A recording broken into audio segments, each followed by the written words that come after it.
Você certamente já ouviu alguém dizer que os pré-tribulacionistas evitam falar de 2 Tessalonicenses capítulo 2, versículos 1 a 3, porque essa passagem diz claramente que Jesus voltará somente depois que o anticristo se manifestar. Pois é, eu já fiz vários vídeos sobre isso aqui no meu canal, mas sempre há alguma coisa a acrescentar. Seja bem-vindo, vamos falar então sobre esta passagem que para muitos seria a criptonita dos pré-tribulacionistas.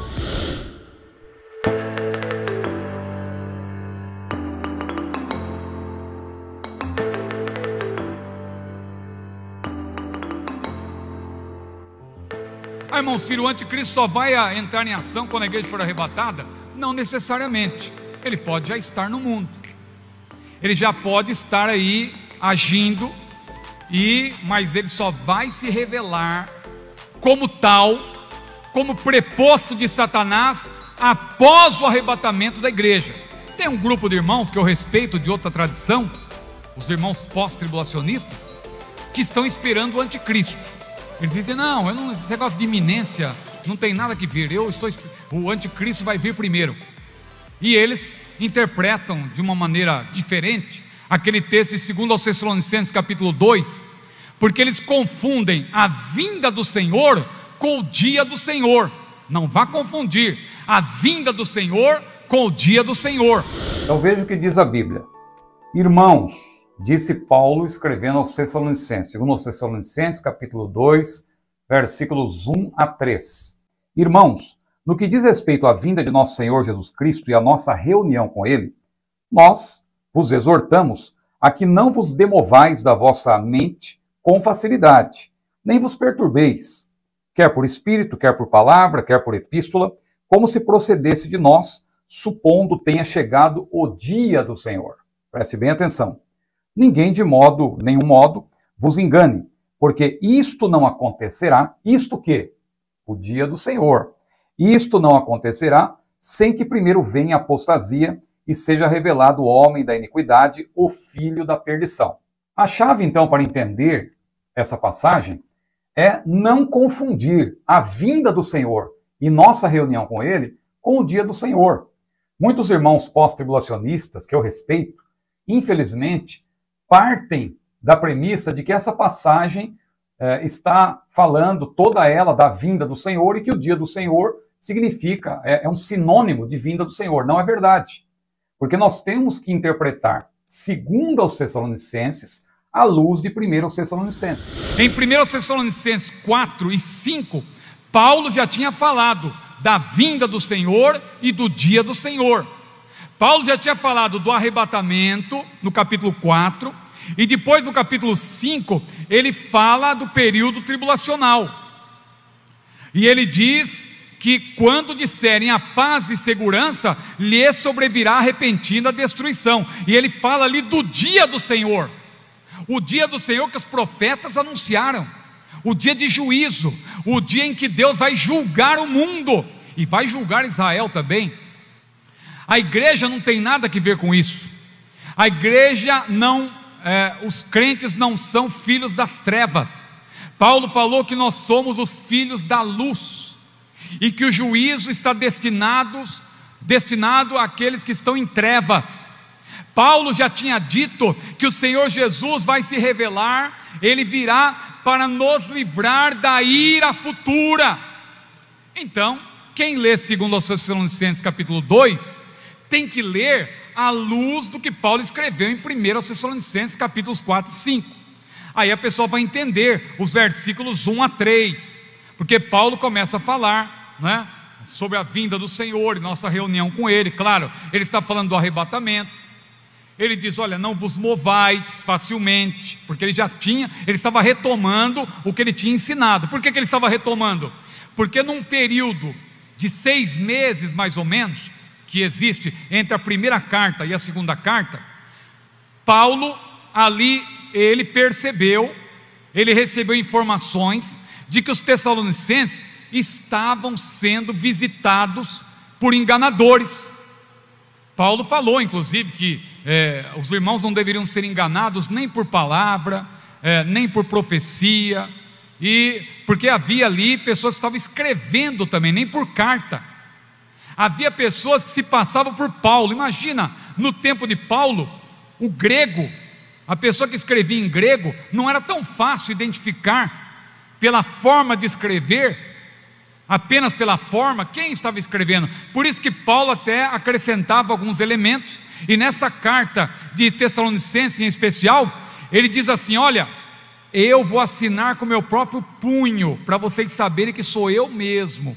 Porque havia pessoas se passando por Paulo, havia pregadores enganadores, havia pessoas que se consideravam muito espirituais, que estavam entregando mensagens proféticas, dizendo que a igreja já estava ali passando pelo dia do Senhor. Dia do Senhor, não vá confundir o dia do Senhor com a vinda do Senhor, porque se fosse a mesma coisa, por que os tessalonicenses estariam ali preocupados?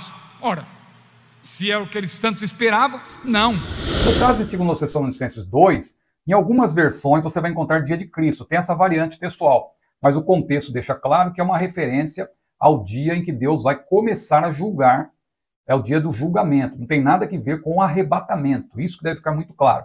Dia do Senhor, à luz do Antigo Testamento, é o dia em que Deus vai julgar Israel como nação, vai julgar as nações gentílicas, e vai estabelecer, vai instaurar o milênio. Isso é o dia do Senhor. E o arrebatamento? Então, lembre-se, quando Paulo diz a respeito do dia do Senhor, a respeito da vinda do Senhor, a nossa reunião com Ele e tal, não vos demovais e tal, por quê? Porque havia enganadores se passando por Paulo, até escrevendo cartas se passando por Paulo, por isso que Paulo teve que dizer na segunda carta que ele estava assinando com seu próprio punho, porque muitos estavam se passando por Paulo. Também havia pregadores, havia pessoas que se diziam muito espirituais, também enganando o povo. Então Paulo enfatizou, olha, em outras palavras, aquilo que eu disse na primeira carta está de pé, não mudou nada. Cristo vem para arrebatar a sua igreja. Quando? Antes do juízo. Porque o juízo virá como ladrão para aqueles que são filhos das trevas. Paulo deixa claro, é só você ler com atenção 1 Tessalonicenses 5. Não para os filhos da luz, porque os filhos da luz serão arrebatados. E Paulo já tinha dito em 1 Tessalonicenses capítulo 1, versículo 10, que o Senhor virá para nos livrar da ira futura, em outras palavras, do dia da ira, ou do próprio dia do Senhor. Na verdade, você entende pelo contexto que eles estavam achando que Jesus tinha vindo, eles tinham ficado para o juízo.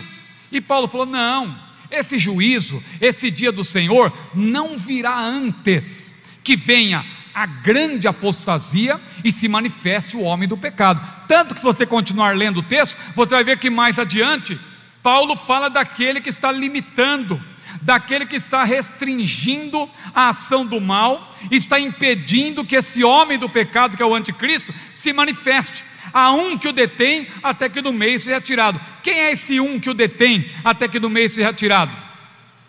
Paulo não diz, mas pelo contexto, estudando, porque escatologia você tem que estudar. Você não pode tomar um texto isoladamente, não. Existe um corpus, existe um conjunto de textos que você tem que estudar. E quando você estuda todos esses textos cuidadosamente, você vai perceber que este um que detém não pode ser outro a não ser o próprio Espírito Santo. E o mestre Antônio Gilberto explica isso aí nesse livro, depois nós vamos mencionar. Esse um que detém é o próprio Espírito Santo. Irmão Ciro, então o Espírito Santo ele vai sair da terra? Quando a igreja sair, ele vai sair também? Veja, irmão, o Espírito Santo, ele é onipresente. Se ele é onipresente, ele não pode sair da terra de fato, mas ele pode sair do meio, como diz o texto. Há um que resiste até que do meio seja tirado. Por que ele vai sair do meio? Porque vai acontecer o inverso do que aconteceu no dia de Pentecostes. O que aconteceu no dia de Pentecostes? O Espírito Santo já estava no mundo. O Espírito Santo, ele é onipresente, ele está em toda parte ao mesmo tempo, em todo lugar. Só que no dia de Pentecostes, o que aconteceu? Jesus disse o que? Lá em João, Ele, o Consolador que virá, o Paráclito, Ele estará convosco, mas estará também em vós, em vós. Por quê? Porque ele veio para habitar, ele veio para estar residente na igreja. Ele que já estava onipresente, no dia de Pentecostes, ele veio para estar residente, habitando no meio da igreja, habitando em cada crente. Mas o que vai acontecer quando a igreja for arrebatada? O Espírito Santo que está residente, ele vai sair do meio, ele vai deixar de estar residente, ele vai continuar onipresente, ele vai continuar na terra, mas ele não vai estar mais residente. Por quê? Porque a igreja vai ser arrebatada. A igreja vai ser tirada da terra, e quando aquele que resiste até que do meio seja tirado, ele tirar esse poder de restringir o mal, esse poder de reter o mal, ele vai tirar, aí sim o anticristo vai poder entrar em ação e vai agir com liberdade, porque o anticristo só vai ter liberdade quando a igreja for arrebatada. Aleluia! Quando aquele que resiste for tirado, é o Espírito Santo, meu irmão. Mas se você quiser entender bem isso, tem um outro livro que eu vou te recomendar. Aqui esse abrangendo tanto primeira aos Tessalonicenses, como também a segunda carta, de John Alvor e também Mark Hitchcock. Essa obra foi escrita por John Alvor, mas depois Mark Hitchcock fez uma edição e acrescentou algumas coisas. Então essa obra é muito boa também, da editora Chamada. Eu vou deixar o link de todos esses livros que eu estou recomendando aqui na descrição deste vídeo e também no primeiro comentário em destaque. É só você clicar no vídeo. Se você desejar, você pode comprar pelo site da Amazon, que é muito fácil. Eu tenho comprado muitos livros pelo site da Amazon e é excelente. Você tem ali a opção, inclusive, de comprar o livro físico, ou talvez até, se você gosta de ler no Kindle, eu vou deixar até aqui também um modelo de Kindle, se você quiser adquirir também. Facilita muito quando você viaja, você pode ter vários livros consigo, num único aparelho, para poder ler numa viagem longa e assim por diante. Então fica aí mais uma dica de livro. Caminhando então para o final, esse texto de 2 Tessalonicenses é muito claro. Paulo diz, olha, aquilo que eu falei sobre a vinda do Senhor, a nossa reunião com ele, ou seja, o arrebatamento da igreja, está de pé, não vai mudar nada. Porque os Tessalonicenses estavam achando que eles tinham ficado para o dia do Senhor, que eles iam enfrentar a ira, que eles iam ter que enfrentar o anticristo. E Paulo falou, não, olha, o dia do Senhor não é a vinda do Senhor, porque a vinda do Senhor é o evento desencadeador, mas o dia do Senhor, ele não virá sem que antes venha a grande apostasia e se manifeste o homem do pecado. Isso vai acontecer claramente, é só você ler com atenção, claramente depois do arrebatamento da igreja. Curta este vídeo, compartilhe. Se você é novo por aqui e gostar do nosso canal, inscreva-se.